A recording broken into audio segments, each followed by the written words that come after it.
workforce online. They're aware it's out there. Monthly, they receive an update of any videos or information that's been added. We capture lessons learned.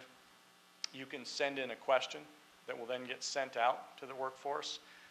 We even tap into our retirees, some of which are still with us as annuitants, and they very happily respond and provide back knowledge that way, and even come in at times.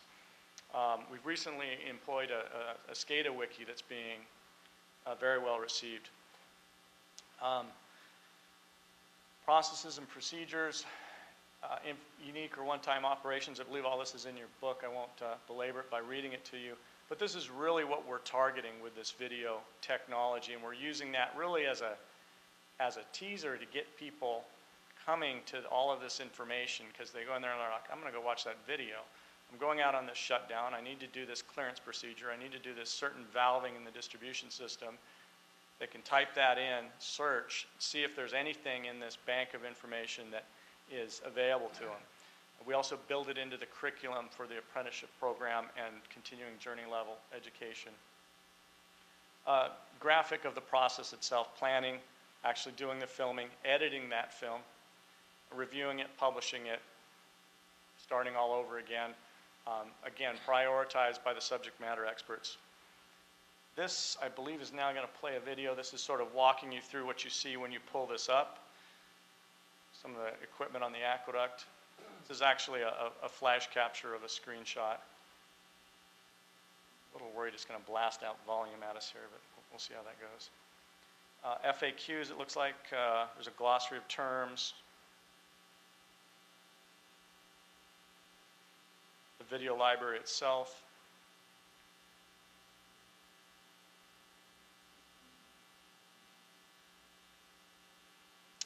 I think we're going to look at a canal dragging operation on the Colorado River Aqueduct. This was captured in October of 2005. This is the dragging of the aqueduct. There's a lot of algae and sand out in the Mojave Desert that ends up in the Colorado River Aqueduct, and we regularly clean that out to make the pumping operation that much more efficient. Regular cleaning of the aqueduct can save us up to $7 million a year in power costs. This is a specially manufactured crane coming down the service road at us here. And the purpose of this video, and this is where I'll sort of plug the business case or what's been successful for me. Sir? Yeah, you know, here, I was worried it was going to be too loud, so I'm going to stop this here for a second. Turn that up. How do I do that? Oh, too fancy. Still too fancy. There we go. I just need one button. Okay, we'll go back to it here. Sorry about that.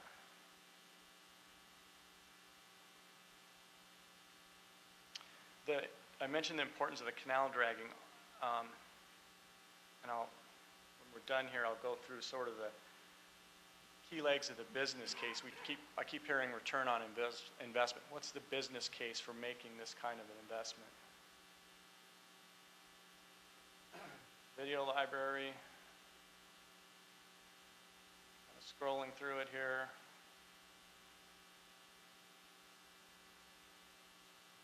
Particular road grading operations we're sensitive about. Desert tortoises, $250,000 if you crush a desert tortoise. Literally have somebody walk in front of the grader, and when he backs up, he goes around and walks in back of the grader. A really nasty letter from Senator Dianne Feinstein one time when we crushed a tortoise.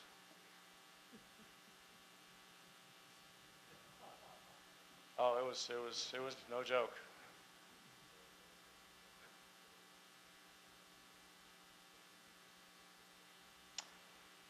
So this is a bit of a tricky operation. The bottom of the aqueduct here will fill up with sediment. And so it's sort of a dredging process almost, where you skim the sediment off. Right. I wouldn't say skim because we have a lot of calcium buildup, and this drag here weighs about 2,500 pounds. So we need that weight and the way it's built to scrape it does get hard. Some of it, not all of it's just sand. We get a lot of algae buildup from the sun. So this is what you call a dragger, or what is the right name for this? Well, make it short, a drag. That's really what they call it, a drag. Gentleman on the this left's been drag, dragging when we get a aqueduct for close-up of 37 this, years. It scrapes along the bottom and stirs up not just the sand, but actually breaks up the hardened, is it calcium? Or Right, we get that on there. breaks up the hardened calcium. And so we'll be attaching it, I guess, to this crane, and then lowering it in and dragging it. And why don't you step through with us how you attach it and get it ready to go. Okay. What we have here, I'll explain to you a little bit what this is as you can see, it's a cat track. And we've mounted bolted these teeth to it, which are cutting edges off of a loader, and we cut them to different size, 14 to 12 inches. And we bolt these to these cat track on both sides, so we can clean not just from the front, but from the back. But anyway, what we're doing, we're using two 5/8 cables. One's 11 foot and one's 9 foot. One 11 foot, one 9 foot. Of the canal, so when we're dragging down the canal with it, it'll drag at an angle, not flat, and we get a Drag better at an scrape on angle. it. So anyway, 2 passes is enough to cover the whole side of it. So the first pass, you'll see the top of the drag, a little bit of it out of the water, not much. Second pass, it'll be almost up to the shackle, and that'll cover our other section of the canal on the side. To operate that crane, this is a rigging operation.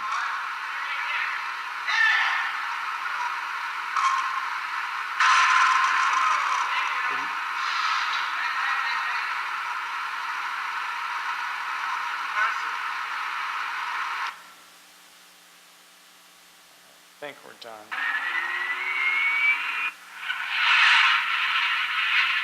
That's a shameless plug for our consultant, Opcon, who does an outstanding job. They really do. I highly recommend them. I don't often do that, but it's a turnkey group. I think they're up here. I'm not sure what we're going into next here. Ooh, a little Google fly through here, fly over, fly into, it's like a water treatment plant. That's the Skinner water treatment plant in Temecula.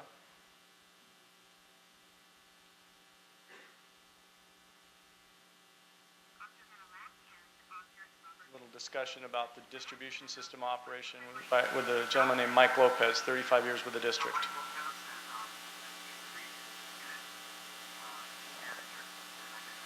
Volume's not good on this, apologize. Anyway, Mike's walking everyone through what's critical about the operations in the Temecula.